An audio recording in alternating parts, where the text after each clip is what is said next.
Saudaraku yang dikasihi Tuhan, saat kesulitan melanda, kita sering sekali tergoda untuk mulai berpikir akan cara-cara lain untuk mengalami kemenangan dalam hidup ini, paling tidak bisa mengatasi persoalan-persoalan yang sedang terjadi. Ayat firman Tuhan dalam Mazmur 32 ayat yang ke-8 berkata, "Aku hendak mengajar dan menunjukkan kepadamu jalan yang harus kau tempuh. Aku hendak memberi nasihat, mataku tertuju kepadamu." Dari ayat ini kita mengerti sebetulnya sesusah-susah apapun keadaan, Tuhan tidak pernah kehilangan petunjuk untuk kita ikuti jalan mana yang harus kita pilih. Lewat ayat ini pula kita mengerti bahwa sesungguhnya dalam situasi apapun Allah ingin memberikan kita nasihat. Dan lewat ayat ini juga kita mengerti bahwa Tuhan selalu memandang kepada kita. Dia tidak pernah melupakan kita. Dia ingin senantiasa menyertai jalan-jalan hidup kita. Kata mataku tertuju kepadamu di sini bukan cuma sekedar memandang, tetapi perhatiannya, tetapi segenap yang dia pikirkan ada pada saudara dan saya. Dengan kata lain, saudaraku, di dalam kesulitan-kesulitan yang kita hadapi saat ini, ingatlah dengan baik bahwa kita perlu mencari wajah Tuhan untuk kita dapatkan apa yang ingin dia tuntunkan dalam hidup kita, supaya dia sendiri yang mengarahkan jalan-jalan hidup kita, sehingga kita tidak salah dalam membuat keputusan demi keputusan. Saya teringat akan ikan. Ikan tidak pernah kursus berenang, saudaraku. Tapi dalam diri ikan itu sudah ada kemampuan untuk berenang.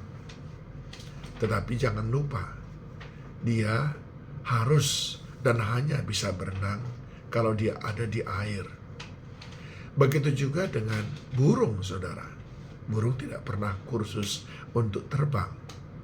Tapi dalam dirinya Tuhan sudah berikan kemampuan untuk terbang. Cuman dia harus terbang di angkasa.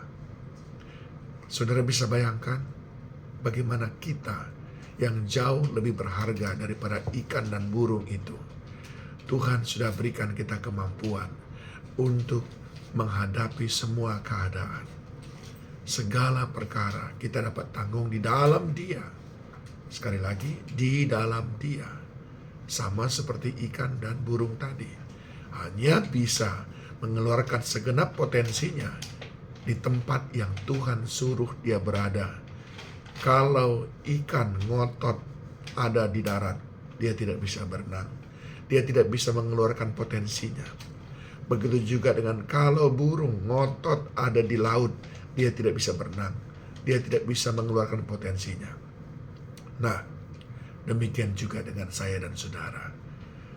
Saudara sudah punya potensi untuk menjadi pemenang, bahkan lebih daripada pemenang. Pertanyaannya sekarang adalah, adakah saudara sedang berada di tempat di mana Tuhan mau? Adakah saudara sedang berada pada posisi di mana saudara diinginkan oleh Tuhan? Dan tahukah saudara, posisi mana Tuhan tempatkan kita?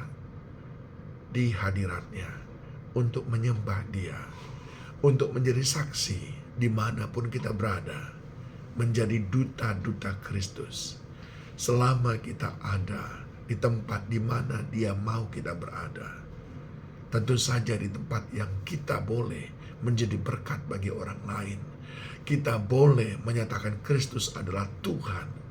Kita boleh menyembah Dia. Itu adalah tempat-tempat di mana Tuhan menginginkan kita di mana berada. Maka, saudara, lebih daripada pemenang. Biarkan hidup kita dipimpin oleh-Nya. Sebab Dia berkata, dalam segala macam kesulitan ini, dalam segala macam hiruk pikuk dunia ini, aku hendak mengajar dan menunjukkan kepadamu jalan yang harus kau tempuh. Aku hendak memberi nasihat, mataku tertuju kepadamu. Izinkan Tuhan menasihati kita. Izinkan Tuhan memberikan petunjuk. Izinkan Tuhan mengajar kita.